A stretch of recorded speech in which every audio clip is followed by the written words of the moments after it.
Welcome to the You Need More Money podcast. I'm your host, Matt Manero, where I come to you every week from my studio in Dallas, Texas.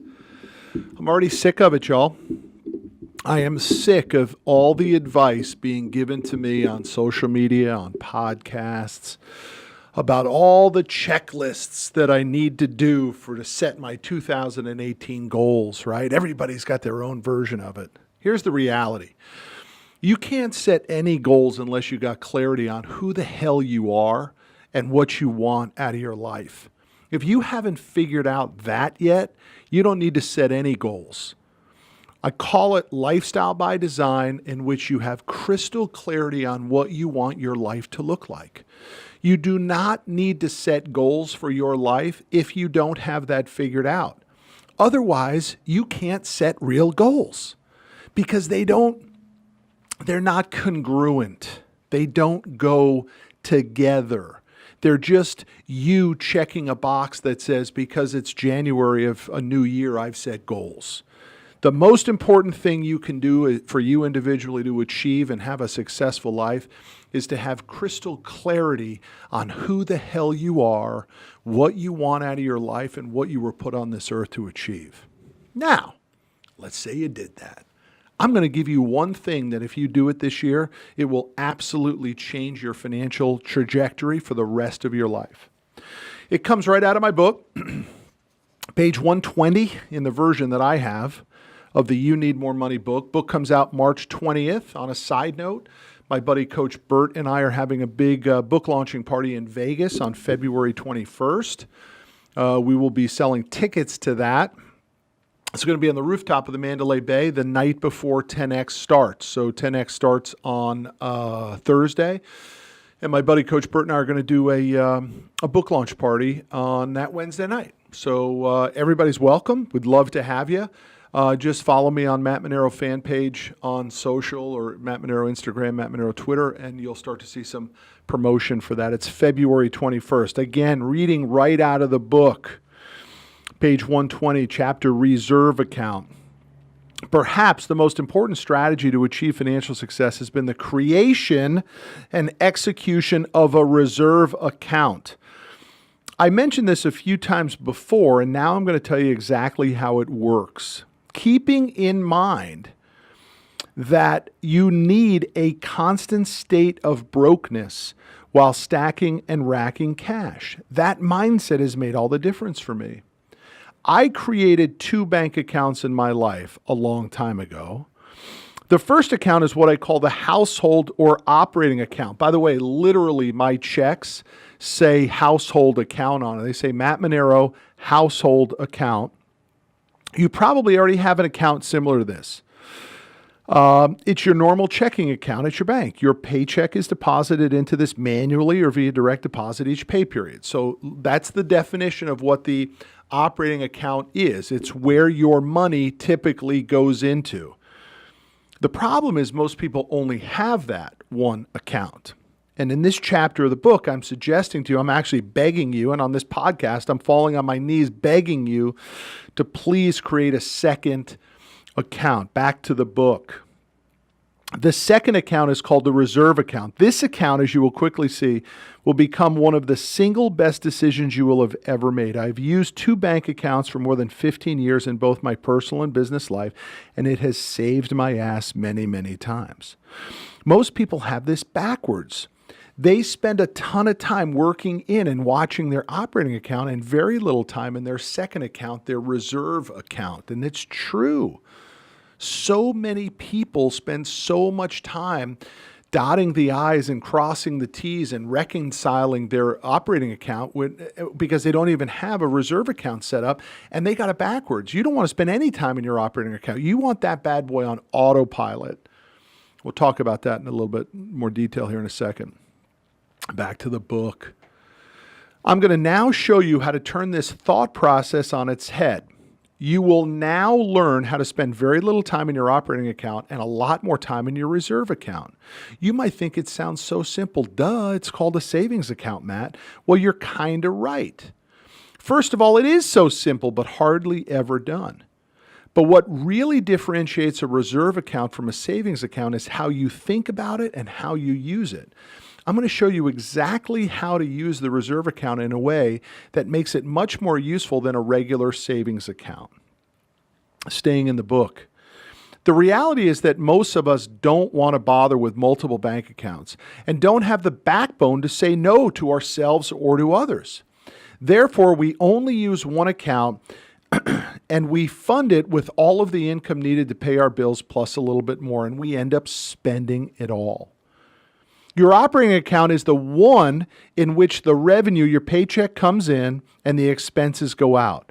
This is the account that most people deposit all of their money into, and because of that, all of the money goes in, and within a very short period of time, all the money goes out. This happens because we hate to say no to ourselves. We just have to have it, and we got to have it now. We cook the cash each and every month and we never get ahead.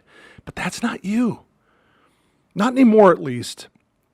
Together, we are going to make the choice to create a second bank account. We will call it our reserve account, and we will start it right now. Leaving the book, back to the commentary. In order to make the reserve account work, it has to be separate from the operating account. In other words, it can't even be at the same bank.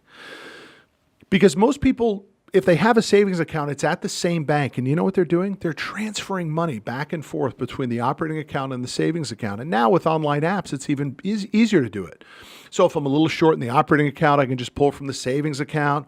Or, if I'm at the bank and my operating account's a little bit light, but I feel like I need a little spending money, a little folded money, I might just do a $100 or $200 withdrawal from the savings account. You cannot do that with this reserve account.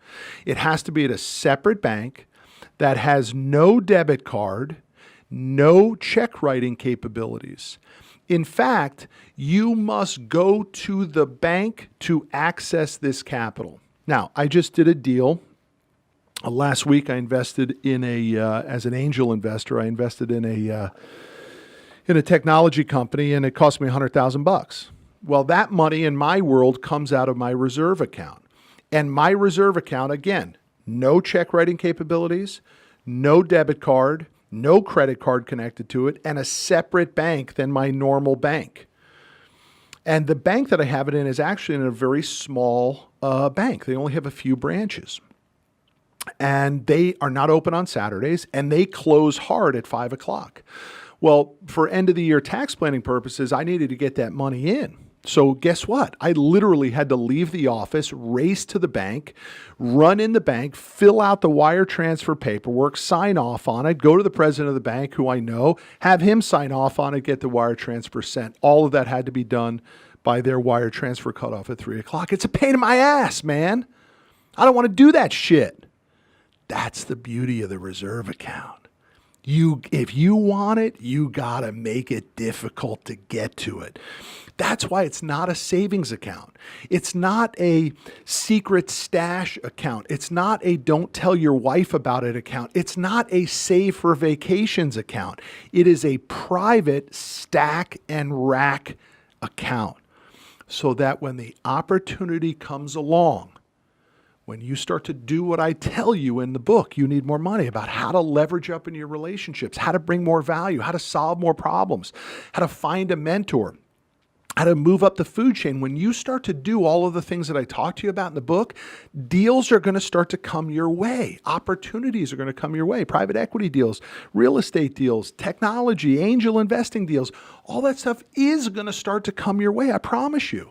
Because until I started doing it, it didn't come my way. But now that I do it, and I'm showing you how to do it, it does come my way. In fact, I was saying to myself after I sent that wire, I, for the first time in my life, have more special deals coming my way than I have free cash flow for the deals.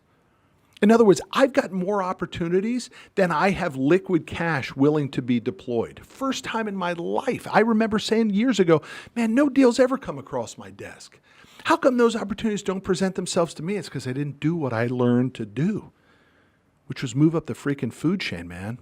Get connected to players. Solve more damn problems. Get on people's radar screen. Be a person of interest. And the deals started to flow. Back to the reserve account. It has to be difficult to get your hands on the money. And you can never take money out of it unless it is for a cash flow producing opportunity, for a big score, for a hit. It is not where you pull for vacation money. It is not where you pull just a little extra cash. For example, my real estate deals, they pay me in a check every month. And guess what? The bank that I bank with, I can't take a picture of that check and send it in and they count it as a deposit. I literally have to go to the bank and make the physical deposit. Perfect. You might be thinking, that's crazy, man. How archaic. Manero is such an old timer. Dude, that's how you build a reserve account that ends up getting flooded with cash over time. You make it difficult.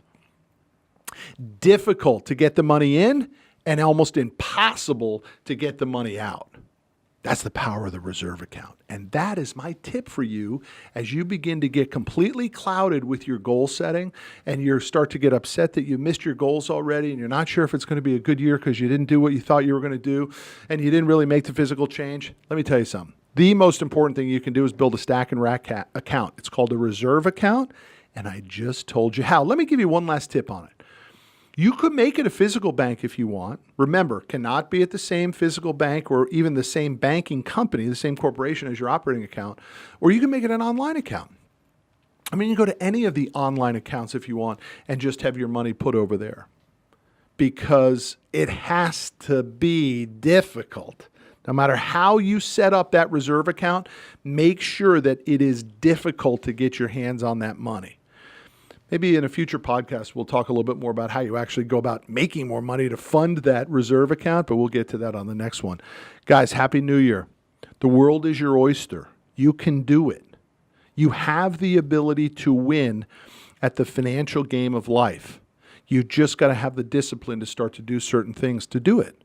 And one of those is the creation of the reserve account, just the way I told you. I appreciate everybody. I'll see you down the road.